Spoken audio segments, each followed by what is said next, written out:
Primero, gracias María, por habernos tenido en cuenta como posible aporte, ¿no? a esta nueva tendencia. Lo primero que quería decir es que nosotros llegamos a la cubierta vegetal en los cultivos leñosos de la finca. Hemos llegado por convicción. Creo que fue hace cosa de 14 años o por ahí. Manteníamos el viñedo sin laboreo, en suelo desnudo sin laboreo, con técnicas de agricultura de conservación. Y de pronto hubo una gran lluvia a vísperas de la vendimia. Estamos en zona de avenida, y entonces en la zona de depósito de la avenida se hizo impracticable el suelo para la recolección, casi prácticamente un mes. Entonces empezamos a pensar qué podíamos hacer para que esto no volviera a suceder y decidimos hacer una cubierta vegetal implantada, ¿no? Esta cubierta vegetal, pues compramos semilla, creo que eran una mezcla de principalmente leguminosas y gramíneas. Había otras especies también. Y bueno, lo pusimos aquello el primer año, pues la verdad que estaba aquello bonito, estaba bien. Y poco a poco las especies naturales de nuestro suelo, de nuestro clima, empezaron a invadir la cubierta que habíamos implantado. Paralelamente, fuimos dejando en el resto del viñedo, no en esa zona de avenida, sino en el resto del viñedo, la cubierta vegetal espontánea. Aterrizamos en este mundo a través de esta experiencia, ¿no? Poner en común con vosotros nuestra experiencia ha hecho que yo ponga en orden mis ideas, ayudado de mi amigo y asesor Vicente Bodas, también ingeniero agrónomo, y como sabéis, forma parte de la Asociación Albaceteña de Agricultura de Conservación.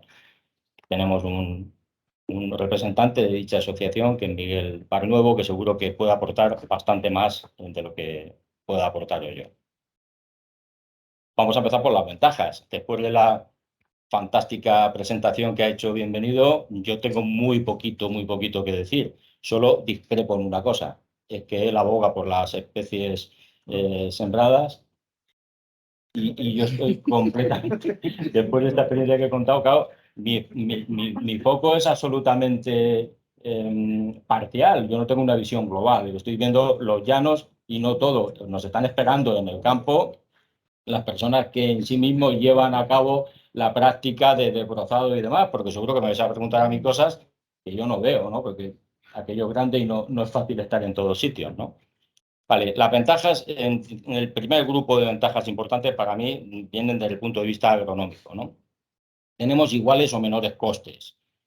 Mejora la fertilidad del suelo, lo ha soportado muy bien, Bienvenido. Iguales o mayores producciones, en consecuencia,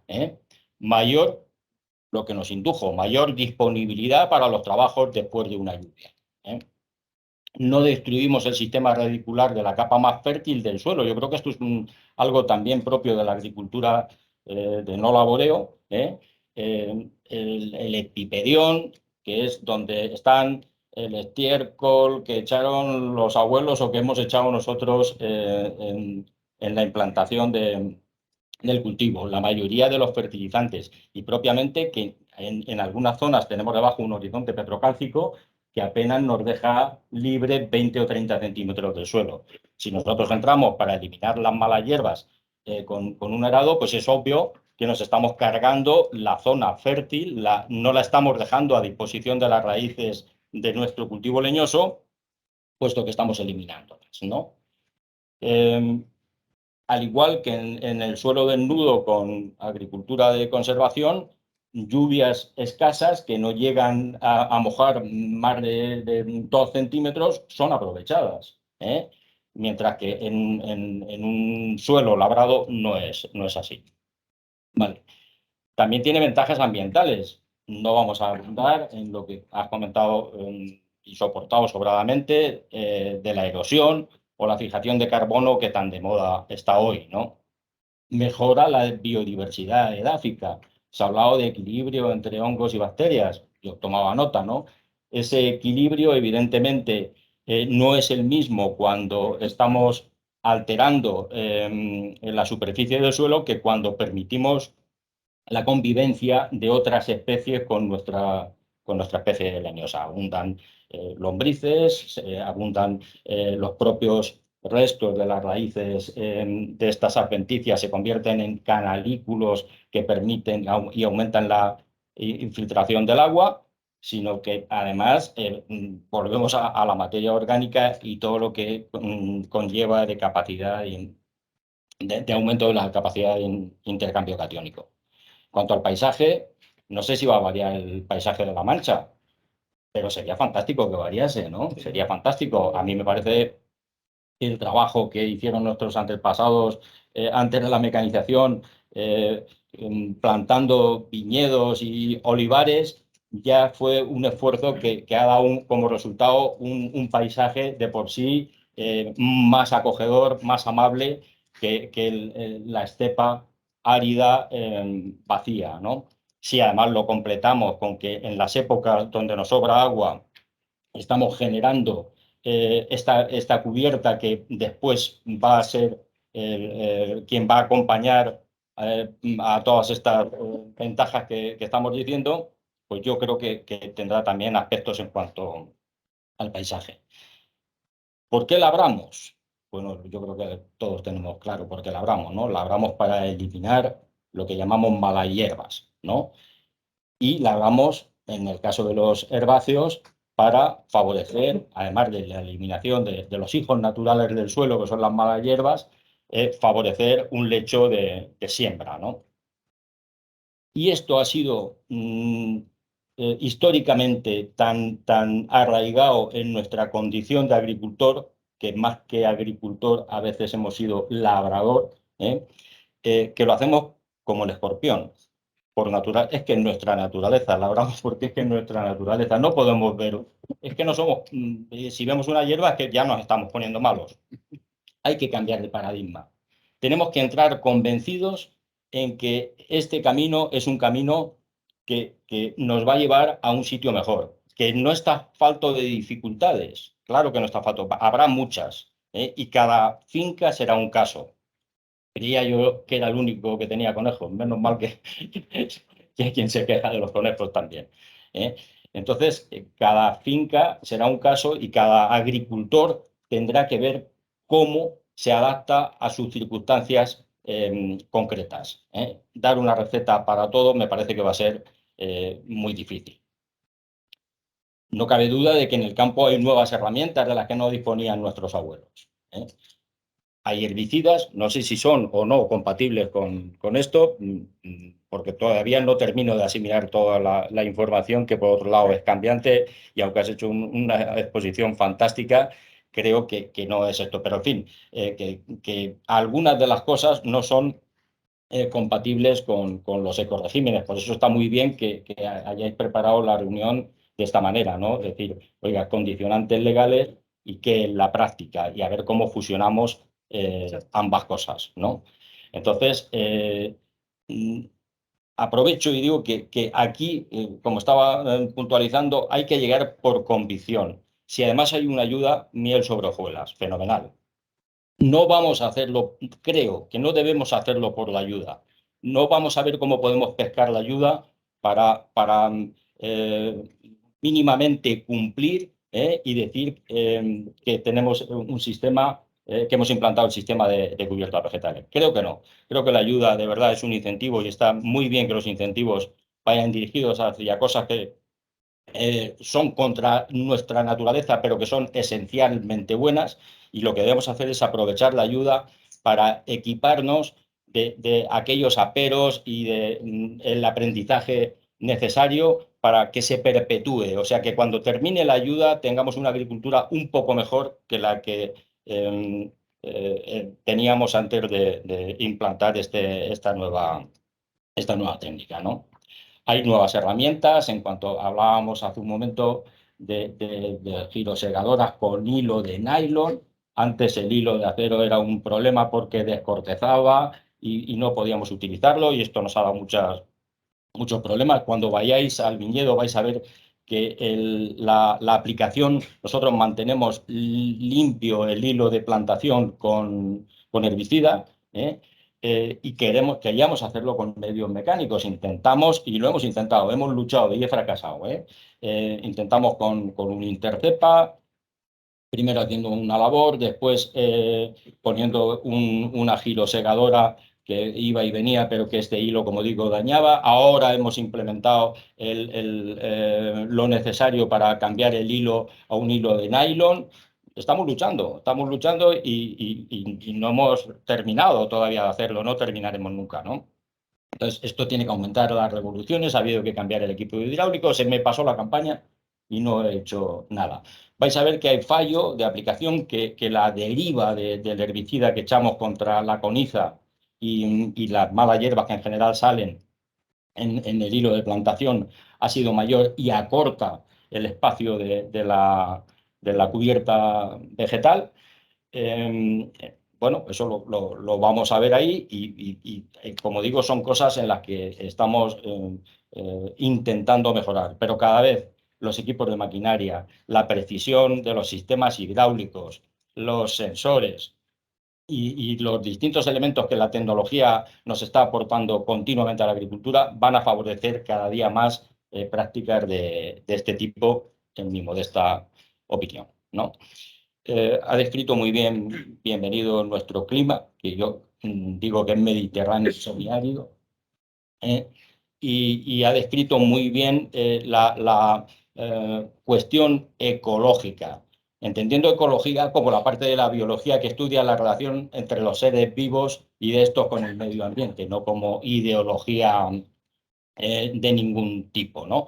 Entonces, en esa línea yo creo que, y es en lo que básicamente estoy volcado, es que debemos utilizar una cubierta vegetal de especies espontáneas. No debemos meter especies foráneas. Algunas incluso, si se adaptase lo suficientemente bien, ¿quién nos dice que no va a interferir en el futuro en el equilibrio que naturalmente se ha establecido en la zona? Y en ese equilibrio, qué duda cabe que ha intervenido la agricultura secular, ha intervenido, lógicamente, el clima y la calidad de nuestro suelo. Las especies que tenemos son las que mejor se adaptan a nuestra parcela. Las que están en nuestra parcela, no nos quepa duda que son las que mejor se adaptan. Normalmente son especies anuales, de nacencia otoñal, de desarrollo lento en el invierno por una cuestión básica, no hay temperatura.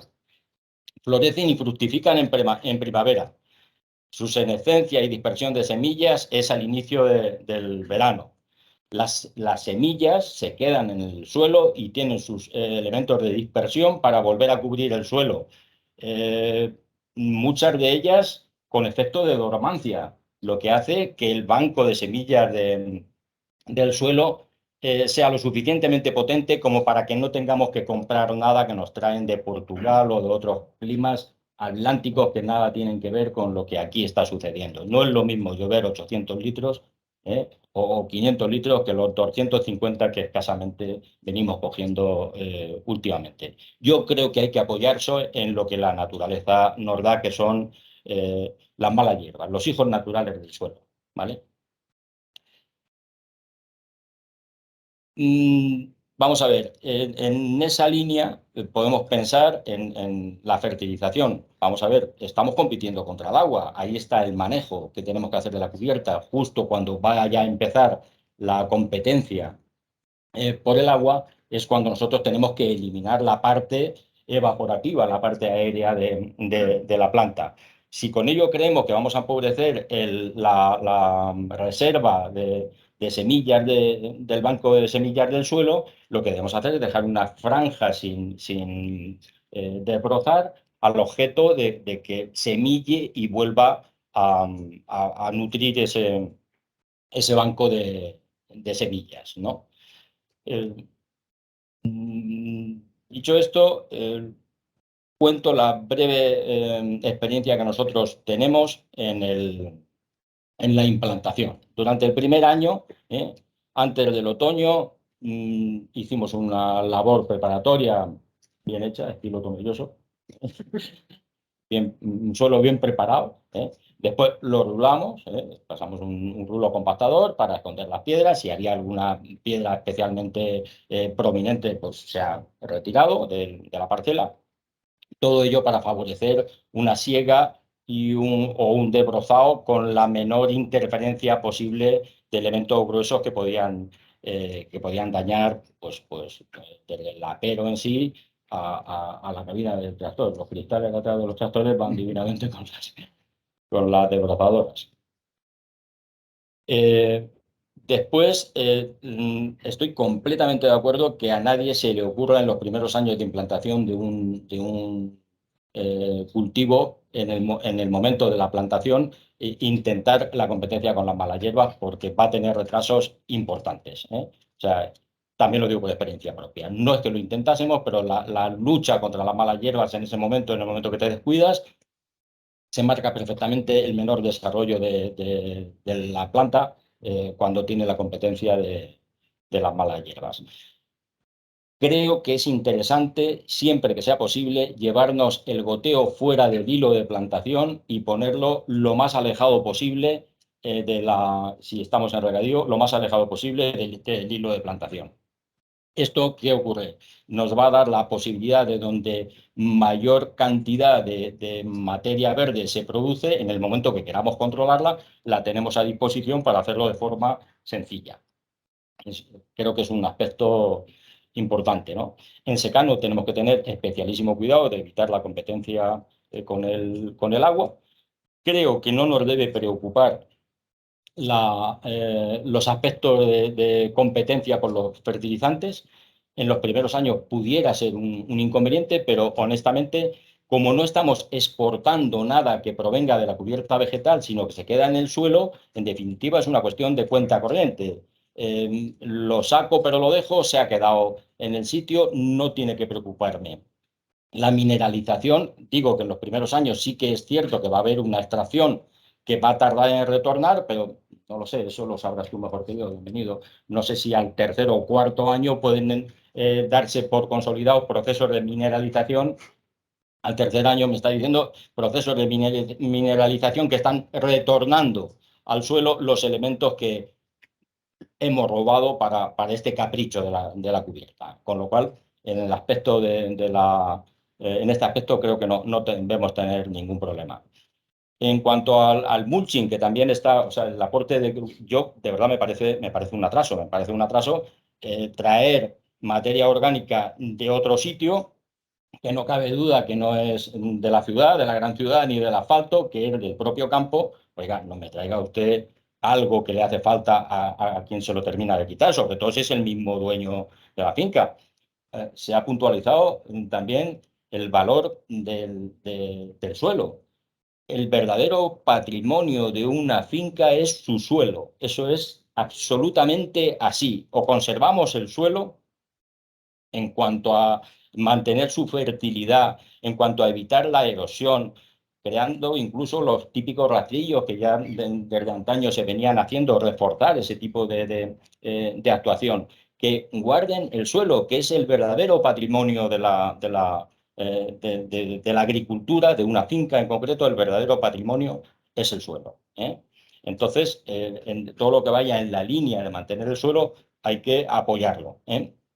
Entonces, como digo, las cubiertas inertes, primero, han robado la materia orgánica de otro sitio que hacía falta, excepto que sean procedentes del apoyo que la paja hace en la ganadería y que a su vez se complementa convirtiéndose en estiércol, que vuelve y, bueno, de forma dirigida podemos llevarla a donde más nos convenga, pero eso obedece a otro manejo distinto. Ahora, recoger paja para trasladarla cuando tengo la capacidad de fabricarla in situ, va contra todo balance energético, contra toda lógica. Aparte, la intervención del sistema radicular es obvio que no la vamos a tener cuando estamos haciendo un aporte de materia inerte procedente de otra parcela.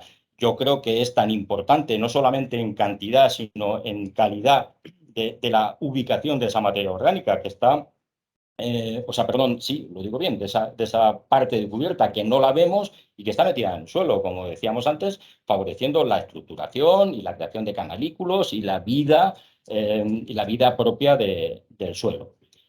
Bien, por mi parte y en cuanto a esto, yo creo que poco más Muchas gracias, decir, Julián. ¿vale? Yo sí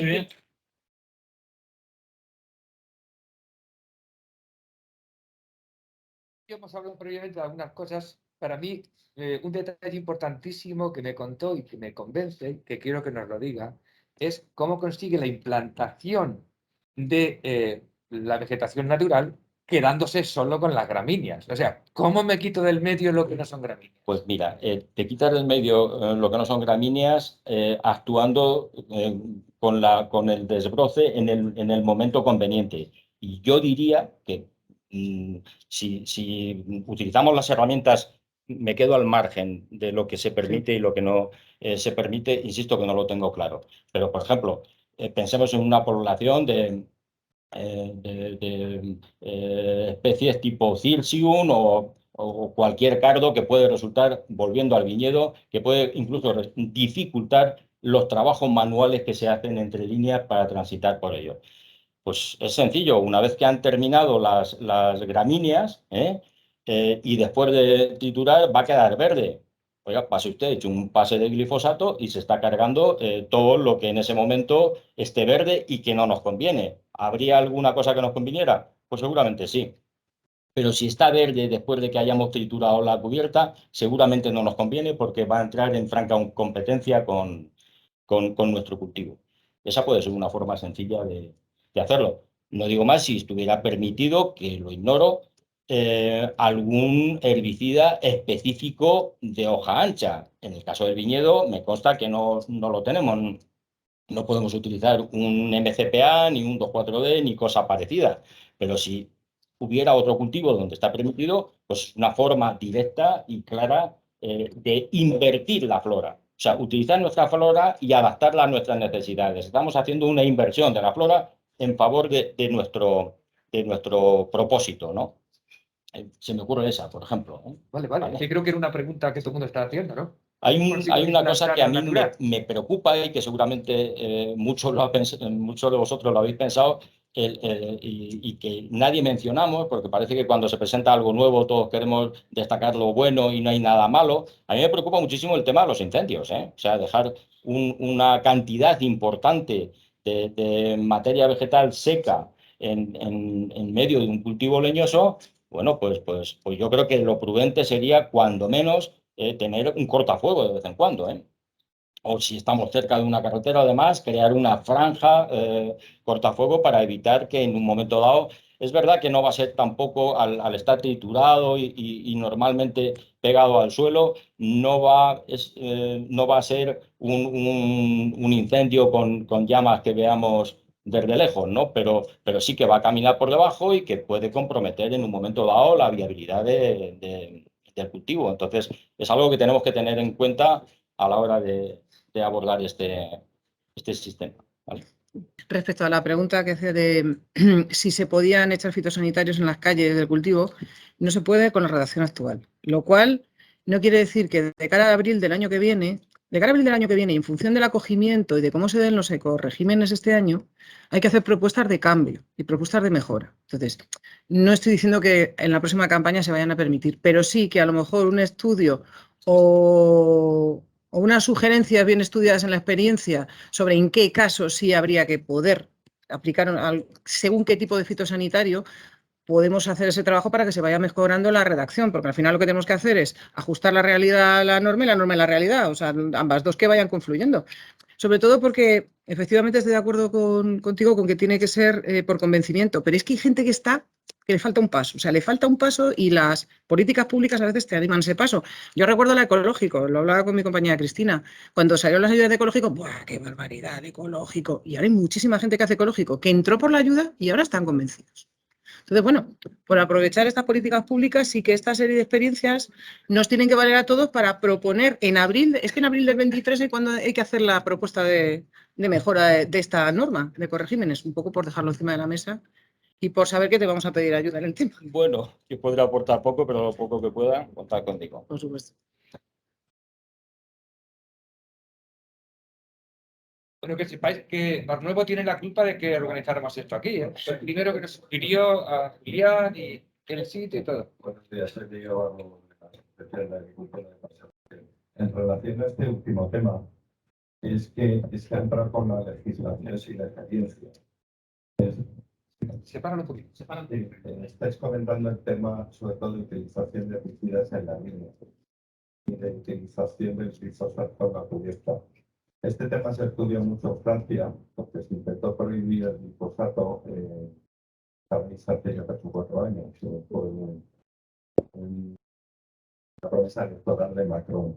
Y lo que pasa es que los franceses se pusieron a estudiar qué ocurría si prohibían el glifosato, el herbicida en la línea. Ellos tenían mucho hielo, muchos leñosos, y llegaron a la conclusión que con los medios mecánicos disponibles actualmente era imposible gestionar la línea de plantación, por lo cual hacen una salvedad en el uso de herbicidas en la línea de plantación, igual que hacen una excepcionalidad en el uso de glifosato en la agricultura de conservación. Si os leéis la legislación y lo que ha salido de Francia. Esto lo estuvieron estudiando con una inversión de 40 millones de euros en el INRA y en los organismos de investigaciones franceses, porque intentaban llegar al manejo de cubiertas sin herbicidas. Lo digo que sirva de referencia, que hay gente que también está estudiando este problema y se ha encontrado con estas dificultades. Por eso, cuando nosotros hemos estado negociando con el Ministerio este tema, intentamos que se permitiera el uso de herbicida en la línea. Lo que pasa es que hay, probablemente por presiones del MITECO, el MITECO lo que quería era la eliminación total de los fitosanitarios, de los herbicidas del uso destinatario. Pero es que la realidad se impone. Si eliminas el uso de fitosanitarios, tienes un control, como ha dicho, porque no existe todavía la solución. Es más, si tú obligas a que la gente vaya a esa solución, no tienes ni la solución ni elementos mecánicos que estén fabricados en ese momento para que todas las hectáreas pudieran hacerlo. Es decir, es una cuestión de práctica. Aunque estallara la solución, tendrías que dar un periodo de transición de unos años para que los fabricantes pusieran a disposición de los agricultores. Esto es un tema que también hemos tenido en el Ministerio, que entre comillas les preocupaba. Yo estoy también con la siembra directa, hay una línea también para la siembra directa. Lo que les preocupaba es que se fomentara la siembra directa y no hubiera suficientes máquinas que estuvieran a disposición de los agricultores.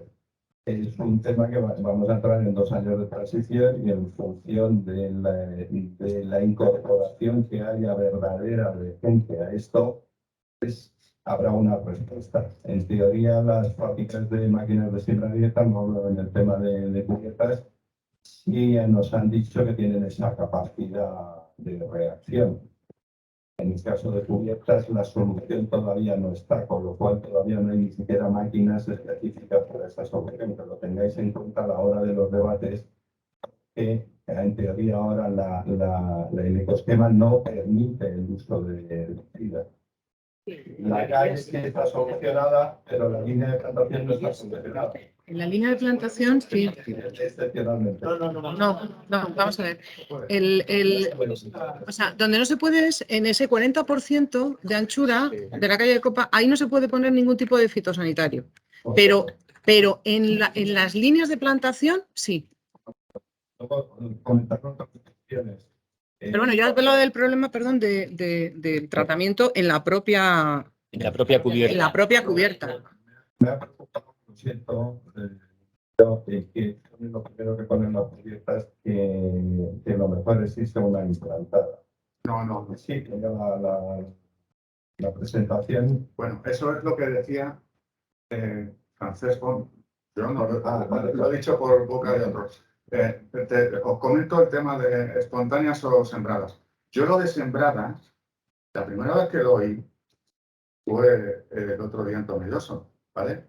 Porque realmente en Europa trabajan con las espontáneas, o sea, con las hierbas que vienen Entonces, yo lo vi razonable en el sentido de que si puedo controlar lo que tengo, pues a lo mejor es razonable, porque luego de todas formas van a invadir las que tenemos, ¿no? Entonces a lo mejor podría ser un complemento una con la otra. Pero si me decís, yo estoy más convencido de que las adventicias propias del terreno van mucho mejor que cualquiera porque están adaptadas y además son las que de toda la vida han estado implantándose en la zona por agroclima y por microbiología seguramente que Efectivamente, aquí lo que hay que aprender es a controlarlas, pero no verlas como un enemigo. Es que tenemos tradicionalmente los agricultores una visión muy guerrera Sí. en cuanto a los enemigos del campo. Véase hierbas, véase insectos, véase plagas, véase todo. Hay un Tenemos tema culturalmente, que es uno de los problemas del laboreo, que culturalmente nos han enseñado que cuando aparece una hierba o un bicho hay que erradicarla. De ahí el laboreo, cada vez que sale una hierba veréis que todos los agricultores salen a labrar, da igual, 5, 7, 10 veces. La hierba no tiene que estar porque quedas mal con los vecinos estéticamente.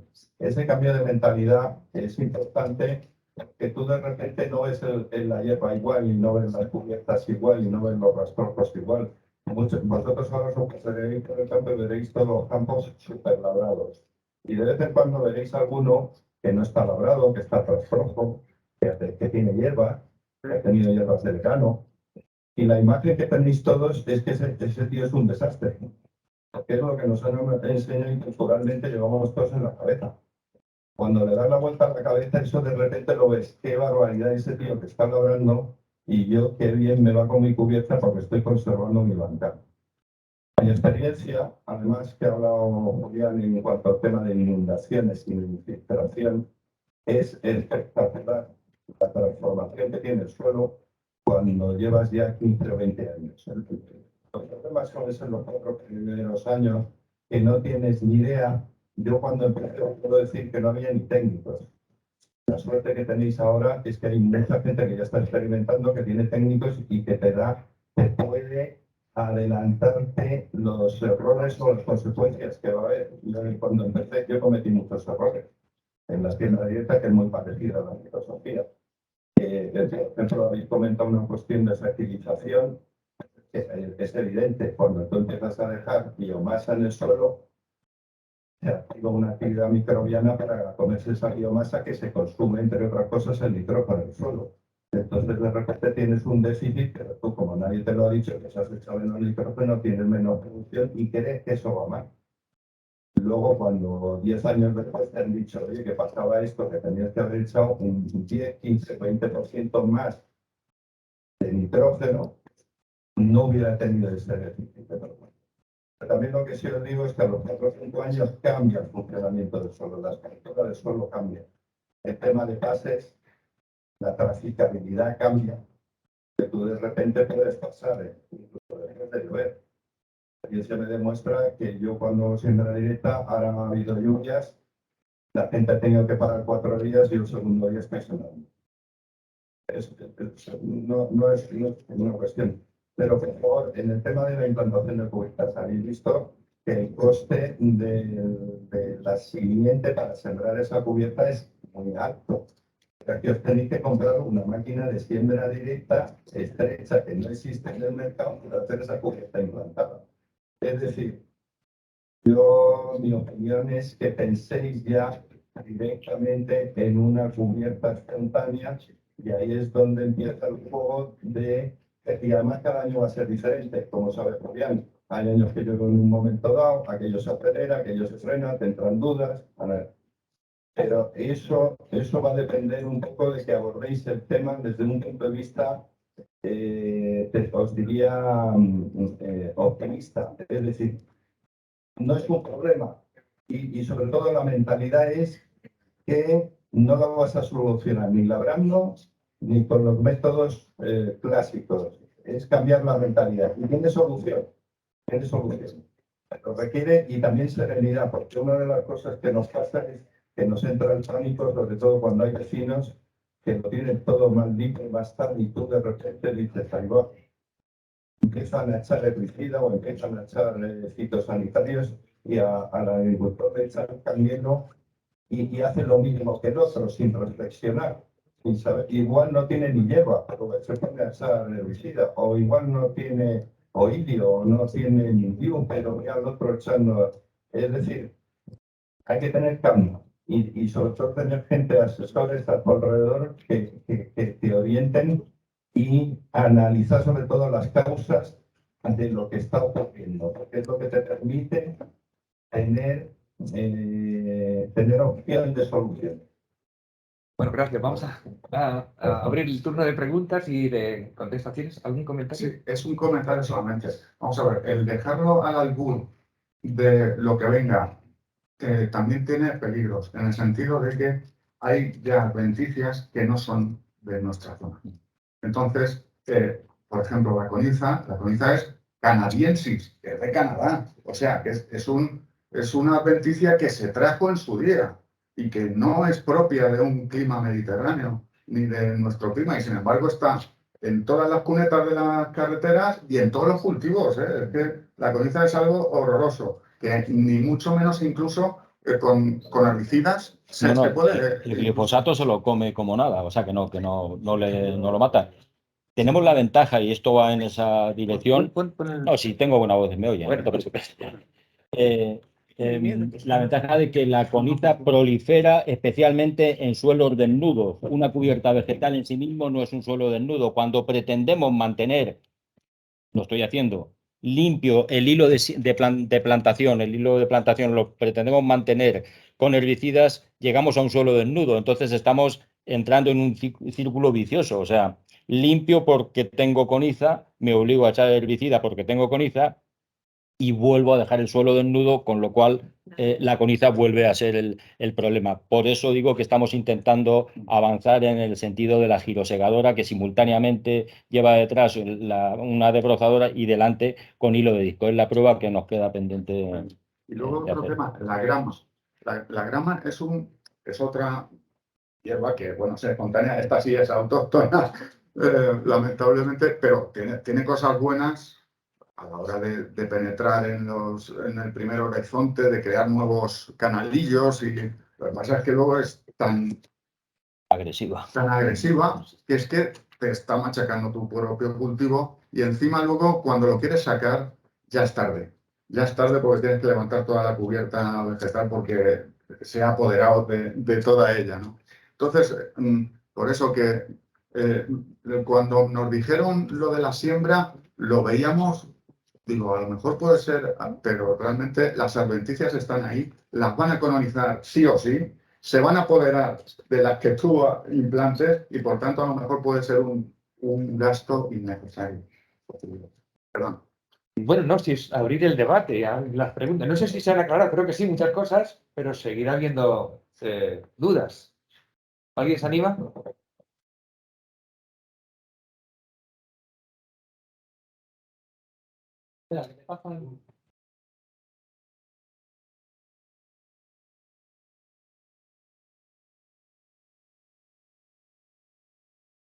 Yo quería preguntar, lo que tú has dicho, bienvenido, que también, aparte de la grama y la coniza, el carrizo en zonas de vega y todo eso, por ejemplo, en plantaciones con márgenes de río, en zonas donde se puede desarrollar, eso va a ser imposible casi de controlar, porque lo ciega, pero raíces que tienen más de 50 centímetros de profundidad, y por más que lo ciegues, con que labrándolo y no lo consigues eliminar.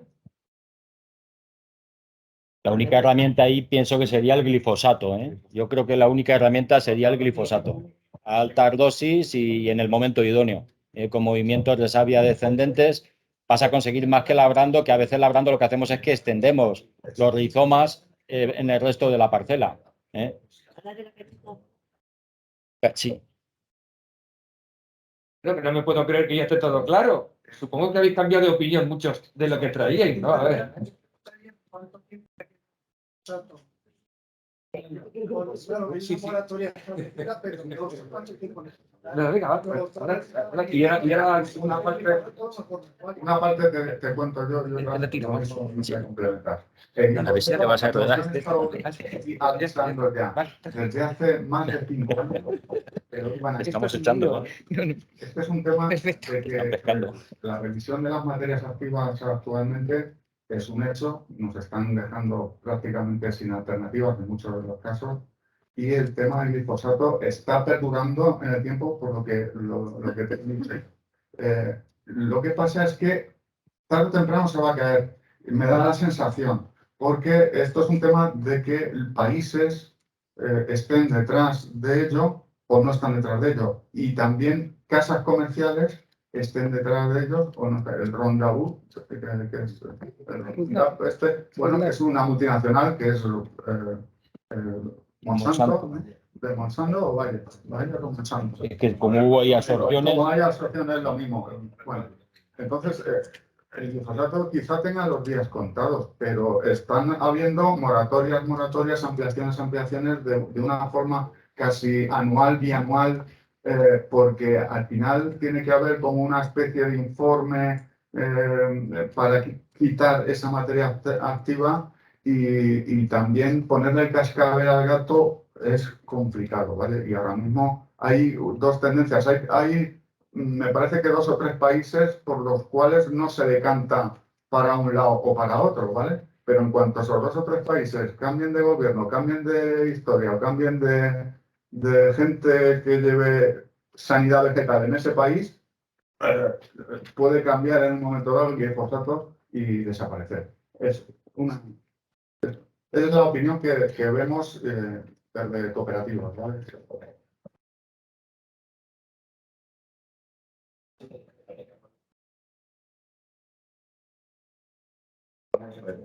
Con el glifosato está ocurriendo lo siguiente. En teoría, hace 5 años, en el proceso de revisión, teóricamente, bueno, se cometió primero, ya se saltaron la norma. Toda materia activa está en revisión en el EFSA cada 15 años, ¿vale? Como había mucha polémica con el glifosato, se renovó solo por 5 años, ¿vale? Terminaba este año el plazo, el 31 de diciembre, el plazo para revisar la autorización o no. ¿Qué ha ocurrido? Que como es un tema polémico y ha habido muchas polémicas en las anteriores revisiones, han admitido muchísimos informes científicos que están revisando todos, con lo cual a la EFSA no le ha dado tiempo a revisar toda la literatura que les ha llegado, y va negativa, supongo, sobre el glifosato, con lo cual han prorrogado un año hasta el año siguiente, hasta el 31 de diciembre del 2023. En teoría, la comisión lo ha renovado con 2 votos importantes en abstención, han sido Francia y Alemania. En teoría, en la próxima revisión, esto es un tema técnico que se ha politizado, lo digo claramente. Que si estudiáis el tema del glifosato en el vademecum que tenemos de materias activas es probablemente el menos peligroso de todos, pero con claridad. Entonces, hay gente que puede decir que eso no es real, pero vamos, los informes que hay sobre el tema son claros. Esto hay una lucha política que si tú te cargas el glifosato, detrás te cargan los transgénicos, que es uno de los problemas que también tenemos en Europa. Organizaciones ecologistas están persiguiendo los transgénicos desde hace mucho tiempo. Sabéis que hay muchos transgénicos que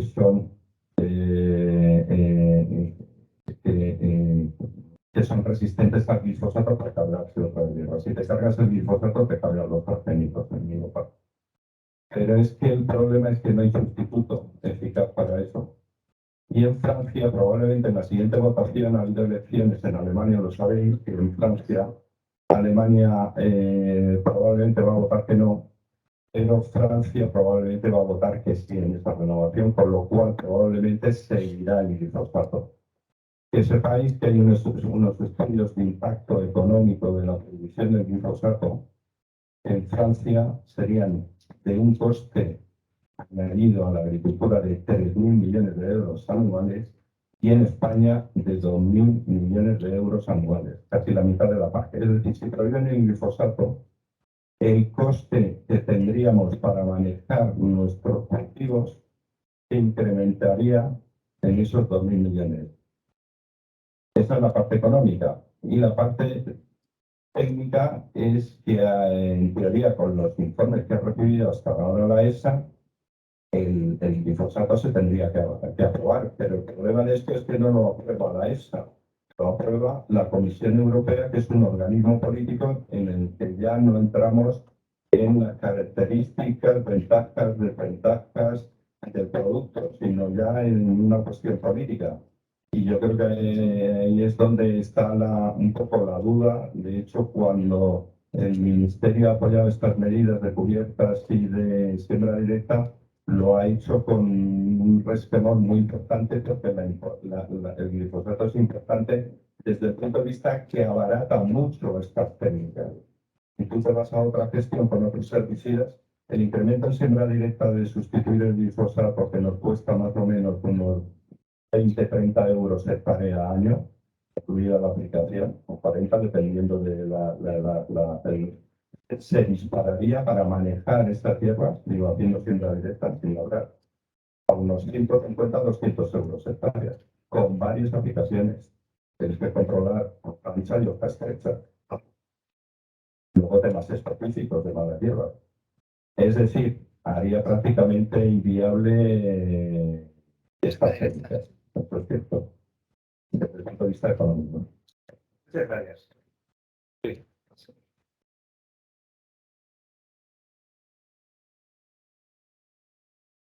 Un poco el tema además de zona, estamos hablando de aquí una zona muy arenosa, terrenos blancos, arenosos, y no de zonas arcillosas. También se está hablando un poco, parece mentira que hasta ahora parece que hemos sido tontos por haber labrado, ¿no? Pues ahora resulta que ahora esto es la panacea, pero ahora concretando, que se ha pensado en zonas muy arcillosas, que es un problema muy grande en lo laboreo. Cuando salió la moda nueva en laboreo, pues se probó la zona de la Sierra de Alcaraz, se probó en Olivar, Ciudad de Olivar. Un fracaso absoluto. Todo el mundo, el 90% de la gente ha vuelto al laboreo. Es necesario. En un terreno arcilloso de secano, en verano, sufre un estrés hídrico, un verano como este, que puede llegar a secar la plantación de olivar. Entonces, frente a eso, yo pido asesoramiento, que se hace, que tiene en cuenta, se puede hablar de hacerlo un año sí, un año no, pero es muy complicado el tema de las cosas vegetales en los terrenos arcillosos, recios, como se habla en la zona, fuertes, ¿no? Un poco, ¿qué comentáis de ese tema?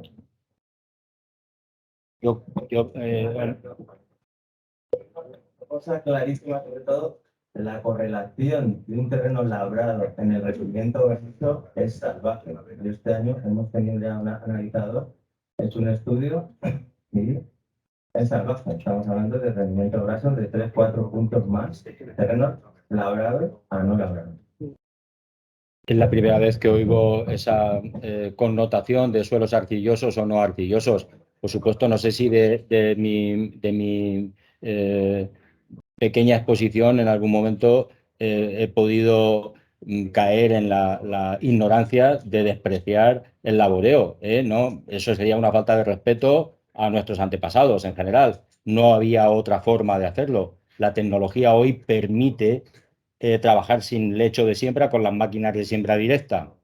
La tecnología hoy permite eliminar la flora natural sin arar. Entonces, todo esto lo que hace es que nos abre expectativas de nuevas formas de hacer. Simplemente esto es lo que yo digo. En el caso de los suelos arcillosos que dices, un verano como este, yo creo que labrado y sin labrar. O sea, un verano como este ha secado cosas por ahí que no se habían secado nunca, como dicen por ahí. Se muere gente que no se había muerto nunca. Pues esto nos pasa, ¿no? Se están secando cosas que no se habían secado nunca, ¿no? Entonces, ignoro también, no sé si alguien puede aportar algo, ¿no? Que el rendimiento graso aumente, lo ignoraba también por completo, pero seguramente ¿Tendrá alguna relación con el estrés hídrico si esto ha sucedido este verano? Si habéis demostrado que con labrando tenéis más cosecha, pues que es tontería pensar en esto, tenéis que pensar en cualquiera otra de las soluciones que hay, ¿no? Y no dejar de hacer pruebas.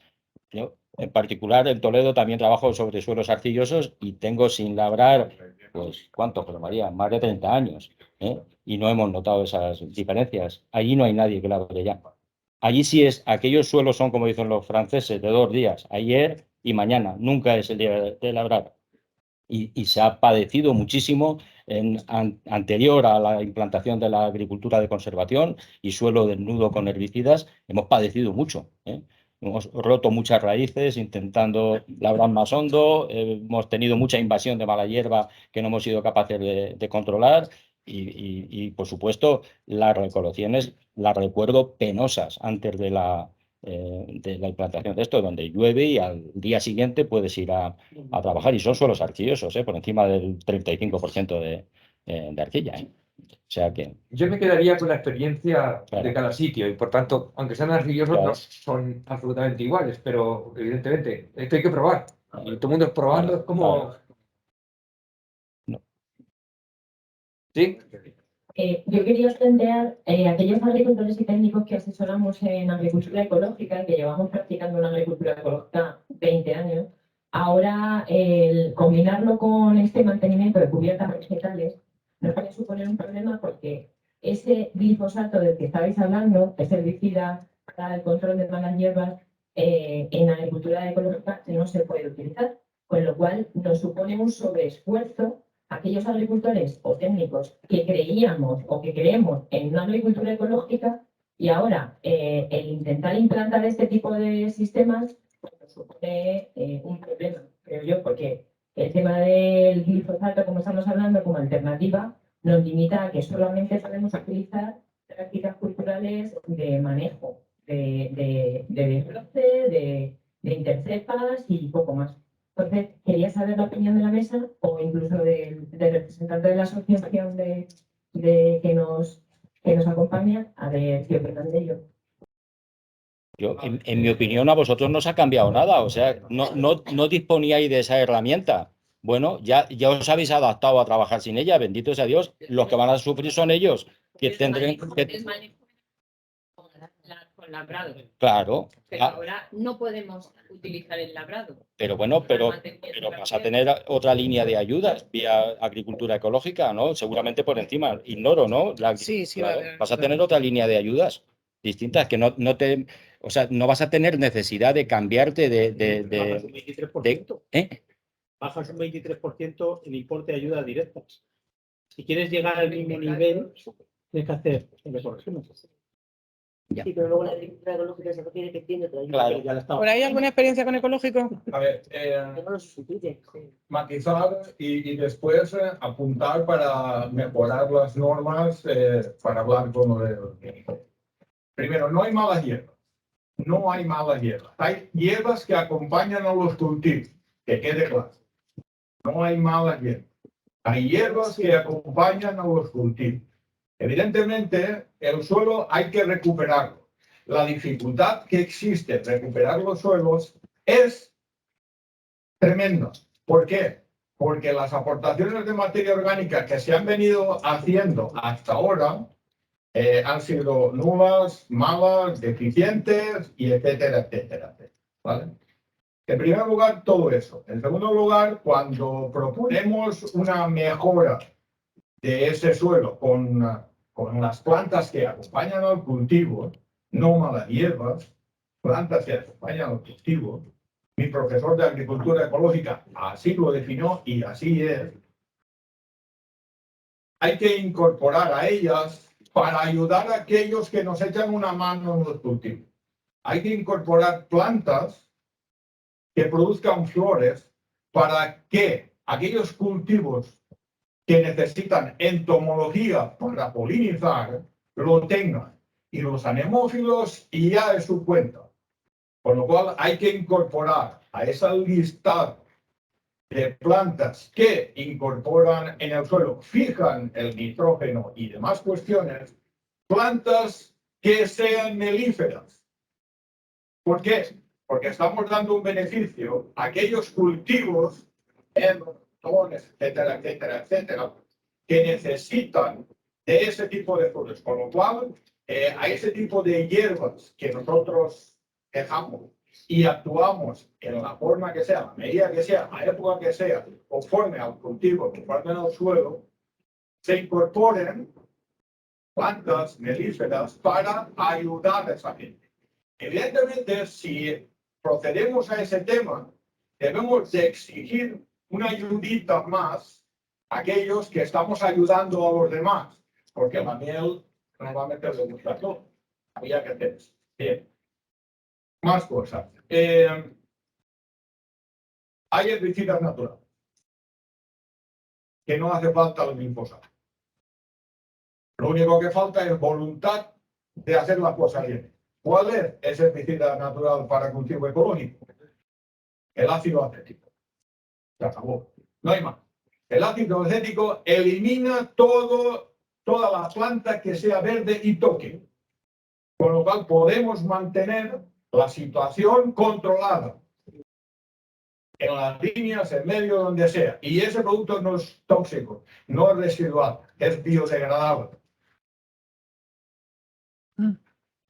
La otra parte, dejar al enemigo en casa, como la trituración de la poda, entonces dejar al enemigo dentro de casa, pues es dejar al asesino, evidentemente.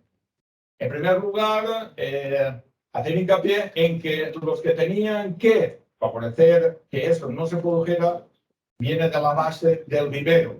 Pero si ya nos metemos en cultivos determinados, nos encontramos ya en la enfermedad o el grupo del complejo de enfermedades de la madera dentro de nuestra finca. Con lo cual, una de las vías posibles que se elimina, que es la quema por los temas que sabemos de la captación del CO2, lo que sí que había que tener en cuenta es modificar y hacer que todos los residuos, ya sean los vegetales generados en la propia finca, como otros que pudieran venir de las adiacentes o lo que sean atacados por organismos naturales para descomponer con la suficiente rapidez esa materia orgánica e inhibir el crecimiento de esos patógenos que nos pueden afectar. Con lo cual, la parte política tiene que actuar así y la práctica docente o práctica tenemos que hacer el resto de cuestiones. Con eso he matizado todo el tema. Vale. Muy bien, gracias. Gracias a ti. ¿Dónde está el siguiente? A ver, hay muchas cosas que ha dicho el Cristo. Creo que hay cosas que compartimos que creo que están muy bien dichas. El tema de no se dice malas hierbas por temas despectivos. Hay una disciplina dentro de la agronomía que se llama malecología, ¿vale? Y se llama así de siempre. Pero bueno, pero que es verdad que son aliados en muchos casos, pero hay otros aliados que mejor no tenerlos, ¿vale? Bueno, eso por una parte.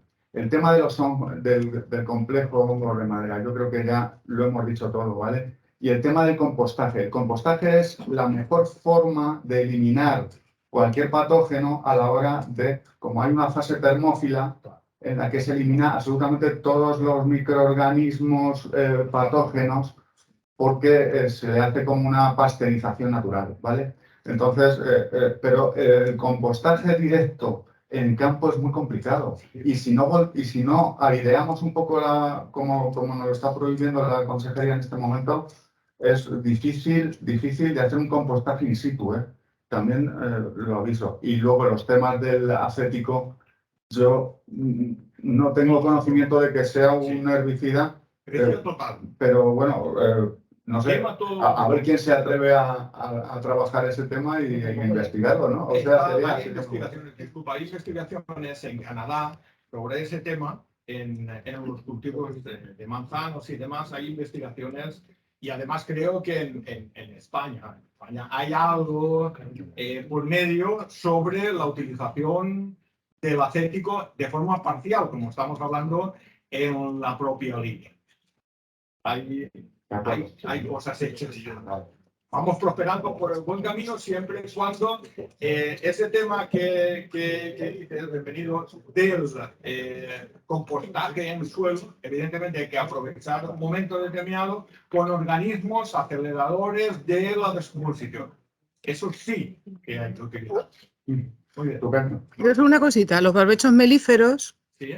sí tienen ayuda. Los espacios de sí, es muy breve, sí, solo por, o sea, toda la parte de toda la parte de ¿lo he apagado? No está bien. Está bien. Vale, toda la parte de espacios de biodiversidad que he explicado, esas dos familias implantadas se les llama ya barbechos melíferos, o sea, que están esas especies para generar esa polinización. Y tienen esa ayuda de 56 euros por hectárea. 56.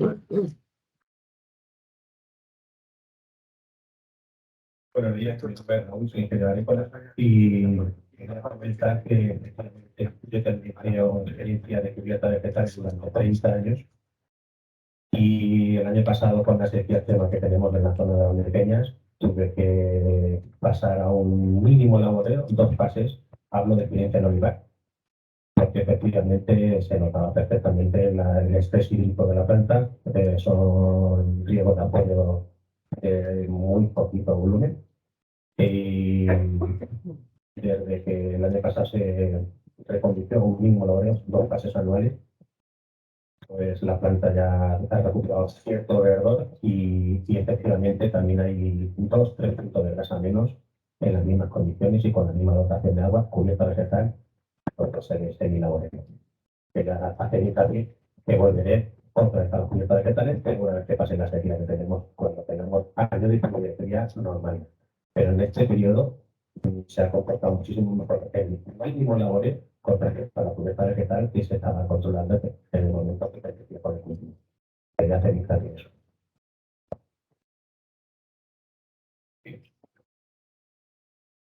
Venga, a ver.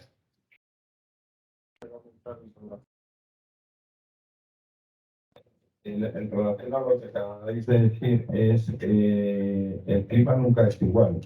Entonces, las experiencias, y de esto hay ensayos en el ENCIM de más de 30-40 años, sobre siembra directa y cubierta, lo que han visto es que hay unos años por climatología son más ventajosos para la siembra directa o las cubiertas y otros son menos ventajosos. Pero cuando uno hace una media ya de 20-30 años, los sistemas de producción, por lo menos, no hablo en materia grasa, que eso lo desconocía, son parecidos en producción. La estadística dice que no es significativa la diferencia, incluso en los sistemas de siembra directa o agricultura de conservación hay más rendimiento. ¿Correcto? Es decir, porque aquí siempre vamos a discutir si un año de una manera le ha venido bien a unos y le ha venido a otros. Por ejemplo, en la siembra directa, en los años que los otoños son secos y muy poco pluviosos, la siembra directa tiene una ventaja porque aprovecha muy bien los primeros 5 litros. Y las siembras convencionales les cuesta arrancar hasta que no caen los 20-30 litros. Si tú tienes un otoño corto de lluvias, la siembra directa va a arrancar mucho mejor que la convencional. Luego también hay cuestiones de temperaturas en los suelos. Curiosamente, en otoño las siembras directas arrancan mejor también. Un suelo cubierto tiene más temperatura que el suelo desnudo en otoño. Pero luego en primavera te sucede al revés. Tienes los suelos con cubierta mucho más fríos que los suelos desnudos, que supone un problema para las siembras de primavera. Eso, por ejemplo, en la siembra directa, cuando hacemos siembras en primavera, lo que hacemos es despejar la cubierta en la línea de siembra para que el cultivo que van a hacer ahí tenga los 3 o 4 grados de temperatura que le faltan en la zona de cubierta. Te digo que siempre hay muchos matices con los sistemas. Lo que pasa es que hay que analizarlo también en la media. Es decir, tú vas a estar 30 años, hay un año que me ha ido bien, medio labrando por una serie de cuestiones, pero en los otros 20 años me ha ido mejor. Me quedo con la estadística. Por eso estos sistemas no hay que verlos en lo que pasa en los primeros 3, 4, 5 años, sino hay que verlos en términos de largo plazo. Y luego otro comentario, deciros que este tema de los conejos, Yo el problema que tengo son los jabalíes, porque como hago siembra directa y tengo lombrices en mis parcelas y los vecinos no, los jabalíes me tienen labradas mis parcelas. Fíjate que el beneficio que yo estaba consiguiendo con los lombrices, me vienen los cabrones y a mí son el único sitio que vienen a comer los jabalíes. Aparte que desde el punto de vista medio natural, y aquí lo digo ya para todos, tenemos un problema muy serio con los jabalíes y la administración se lo tiene que tomar en serio. Están acabando con todos los ecosistemas. Estamos preocupados que si los herbicidas, que si no sé qué, que si no sé cuántos, y tenemos un bicho suelto en todos los campos, en todos los montes, se lo está comiendo todo. No sé si habéis leído, pero hay un impacto del CO2 que se emite por los pueblos destrozados por los jabalíes en el mundo, y os aseguro que habría que empezar a lo mejor por buscar el tema del cambio climático, una de las veces. Damos por finalizado entonces la jornada. Espero que haya sido de momento de interés. Venga, Jesús, va a contar ahora lo que viene. No. Yo solamente, como estaba en la mesa, y alguno dice, bueno, y este que se ha sentado ahí, ¿quién es? ¿No? Bueno, mi nombre es Jesús Ángel Peñaranda, soy técnico de cooperativas agroalimentarias y, bueno, junto con José María... ¿Qué organizada ha sido? Yo en su momento, en septiembre, ante este nuevo cambio normativo, ¿no? Pues vimos muy conveniente, como así se ha demostrado, ¿no? Pues el organizar esta jornada. Que también pues agradecer enormemente a Julián y a Teresa de los Llanos, pues bueno, porque hayan tenido la amabilidad de contarnos su experiencia, de abrir o mostrarnos la finca para que podamos ver lo que han hecho durante estos años, porque de eso se trata. O sea, al final el motivo de la jornada era intentar empezar a generar debate y generar información y conocimiento, compartirlo. Y bueno, pues lo que vemos es que no va a ser la última jornada. Ya os adelanto que estamos también ya pensando en una edición nueva en el mes de marzo, probablemente enero y febrero. Aquí se apunta el tema de los sistemas, las temperaturas. Enero y febrero no es unos meses muy propicios para salir a campo a nada, entonces lo dejaremos para marzo. ¿Vale? Y bueno, pues haremos esa jornada para intentar seguir profundizando.